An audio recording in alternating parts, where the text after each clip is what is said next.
Have you ever heard a baby crying in the middle of the woods at night? I began, leaning forward as the fire crackled between us.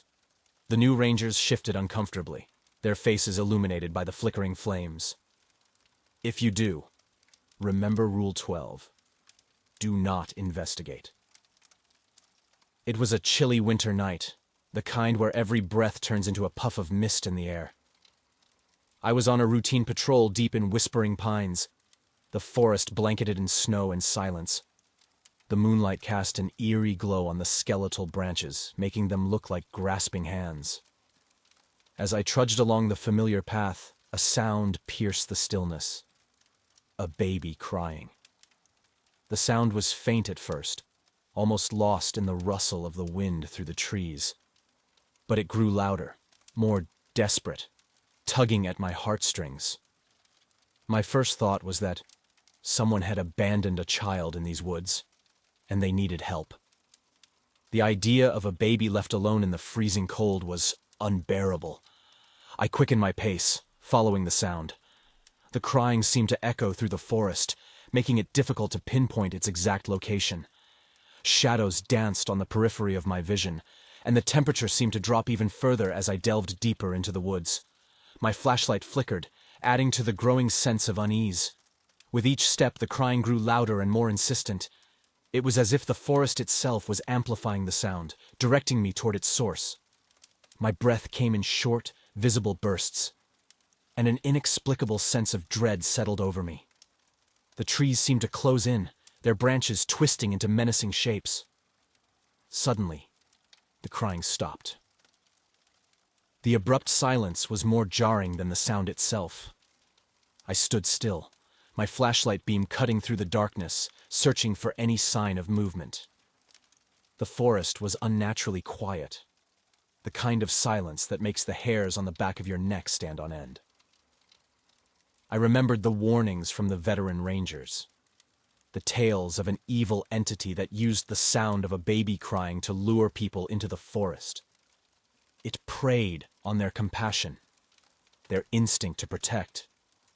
But by the time they realized it was a trap, it was too late.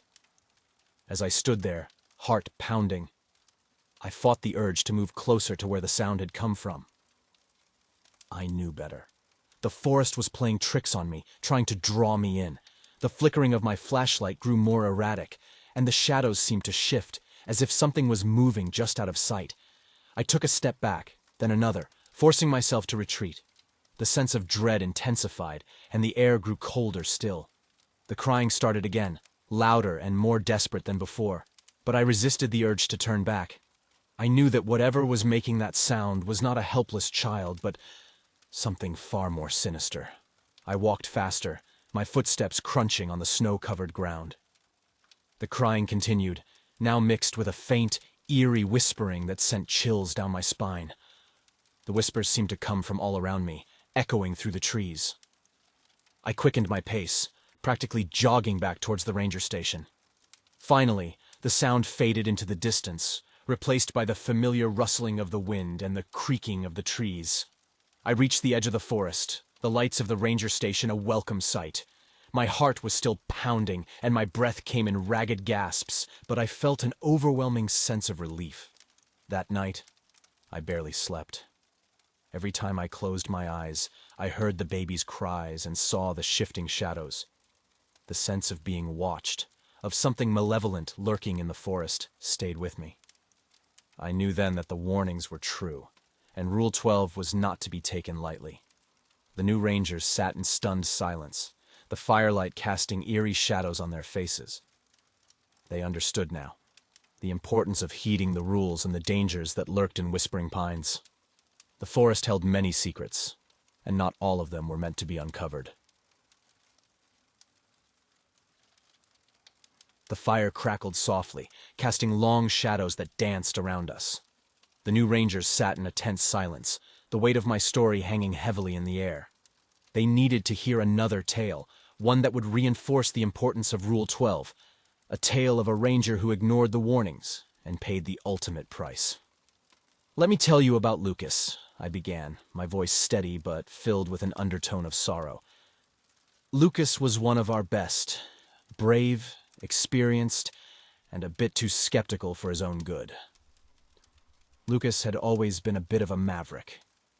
He laughed off the stories of the forest's malevolence, dismissing them as superstitions meant to scare new recruits. He had a habit of pushing boundaries, convinced that his skills and experience made him invincible. But the forest has a way of humbling even the most seasoned among us. It was a foggy autumn night when Lucas had his encounter. The fog rolled in thick and heavy, muffling sounds and distorting shapes. The kind of night that makes even the familiar seem alien and unsettling. Lucas was on a solo patrol, confident as ever, when he heard it. A baby crying somewhere in the depths of the forest. The sound was faint at first, barely audible over the rustling leaves and the occasional hoot of an owl. Lucas's first thought was that someone had abandoned a child, and he felt a surge of anger and determination to rescue it. Despite the eerie atmosphere, he set off towards the sound, his flashlight cutting through the dense fog. As he moved deeper into the forest, the crying grew louder, more desperate. Lucas's steps quickened, driven by the instinct to protect. He ignored the growing sense of unease, the way the fog seemed to thicken around him, obscuring the path. The crying echoed ominously, making it difficult to determine its direction. The deeper Lucas ventured, the more the forest seemed to change. The trees closed in, their twisted branches reaching out like skeletal hands. Shadows flickered at the edge of his vision, and the air grew colder, the temperature dropping with each step. The path seemed to shift and change, leading him further away from familiar trails. Lucas pressed on, his resolve unshaken despite the increasingly hostile environment. The crying continued to draw him in, louder and more insistent, pulling him deeper into the heart of whispering pines. He called out, trying to reassure the child that help was on the way, but his voice seemed to be swallowed by the fog. Finally, he reached what he believed to be the source of the crying. A gnarled, ancient tree that stood alone in a small clearing. The crying stopped abruptly, replaced by an eerie silence that seemed to press down on him. Lucas scanned the area, his flashlight beam revealing nothing but the twisted, sinister shape of the tree. And then, the silence was broken by a low, menacing laughter. It echoed around him, a sound that seemed to come from everywhere and nowhere. Lucas felt a chill run down his spine as he realized he had been led into a trap. The forest had lured him here, using his own compassion against him. The laughter grew louder, more mocking, as the fog thickened, obscuring his vision. Lucas tried to retrace his steps, but the path had disappeared, replaced by a labyrinth of shadows and whispers. He called out for help, but the only response was the sinister chuckling that seemed to surround him. Desperation set in as Lucas tried to find his way back. The forest seemed to close in on him, the shadows growing darker, the whispers more insistent. He stumbled through the underbrush, his heart pounding in his chest. But every direction led him back to the twisted tree. Lucas's final moments were filled with terror and confusion. His flashlight flickered and died, plunging him into darkness. The whispers turned into screams, and the malevolent presence of the entity enveloped him. The last thing he heard was the sound of a baby crying, echoing through the trees, before he vanished without a trace. The search for Lucas lasted for weeks. We combed every inch of the forest, but there was no sign of him. His equipment was found scattered around the base of the twisted tree, but of Lucas, there was no trace. His disappearance became one of the many unsolved mysteries of Whispering Pines. The new rangers sat in stunned silence, their faces pale with fear. They understood now the true danger of the crying sound and the malevolent entity that used it to lure victims. "Remember Rule 12, I said firmly. "If you ever hear a baby crying in the night, do not investigate. It is a trap set by the forest's most evil entity, and those who ignore this warning will meet the same fate as Lucas." The fire crackled softly, the night growing darker around us. The rangers nodded solemnly, their expressions resolute. They understood now the deadly nature of the entity and the importance of following the rules. The fire burned low, casting long, flickering shadows across the circle of rangers. The new recruits sat in a tense silence, their faces illuminated by the dim glow of the flames. The stories of Lucas's tragic fate and my own harrowing experience had left them visibly shaken. It was time to delve deeper into the history behind the entity and the importance of Rule 12. After Lucas disappeared, the atmosphere among the rangers changed. I began, the weight of the tale heavy on my mind. We all felt the loss keenly, and the forest seemed darker, more menacing. It became clear that the warnings were not just superstitions, but critical rules for our survival. The rangers exchanged uneasy glances, the flickering firelight reflecting their growing fear and respect for the forest's dangers.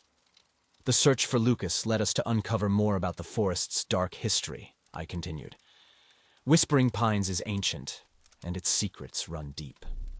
Many years ago, long before the forest became a protected area, it was the site of rituals and sacrifices meant to appease dark spirits. I paused, letting the gravity of my words settle over the group.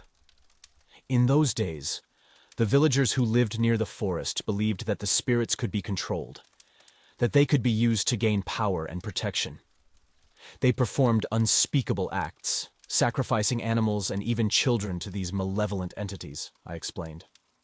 One of these entities, the most evil of them all, became bound to the forest. It thrived on the fear and despair of its victims, using the sound of a baby crying to lure them into its grasp. The rangers leaned in closer, their faces pale with apprehension.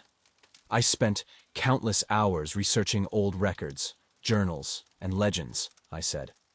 One story stood out, a tale of a young mother who lost her child in the forest. She was driven mad by grief and performed a forbidden ritual to bring the child back.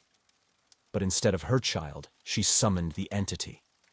It took the form of her lost baby's cries, leading her deeper into the woods until she too was lost. I took a deep breath, the memory of the chilling accounts still vivid. This entity feeds on our compassion, our need to help and protect, I continued. It knows that the sound of a baby crying is nearly impossible to ignore. It uses that instinct against us, drawing us into the forest where it can feed on our fear and despair. The fire crackled loudly, the sound making the rangers jump. After Lucas vanished, we all became more vigilant, I said. We knew we had to respect the rules and stay alert. The forest is filled with many dangers, but none as insidious as the entity that uses the sound of a crying baby to lure its victims. I looked around the circle, meeting each ranger's gaze.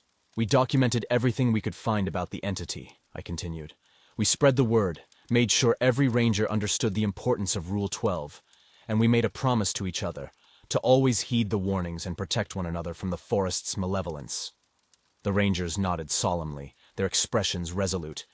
They understood now the full extent of the danger posed by the crying sound and the importance of following the rules. As rangers of Whispering Pines, it is our duty to protect the forest and its visitors, I said firmly. But it is also our duty to protect ourselves from the ancient evils that lurk within its depths. We must respect the rules, stay vigilant, and never underestimate the forest's power. The firelight flickered, casting long shadows as the new rangers sat in quiet reflection.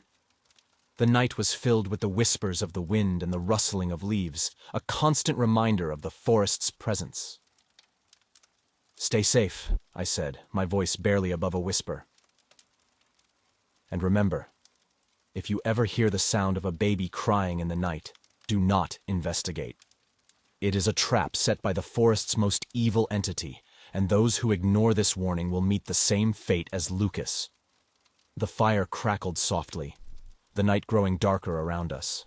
The rangers nodded again, their faces set with determination. They understood now the deadly nature of the entity and the importance of respecting the rules. As the fire burned down to embers, the forest around us seemed to grow darker, the sense of being watched intensifying. The weight of the stories I had shared settled heavily over the group, a stark reminder of the malevolent forces that lurked within Whispering Pines. Somewhere deep within Whispering Pines, the entity waited, its cries echoing through the trees, ready to ensnare those who dared to forget the warnings.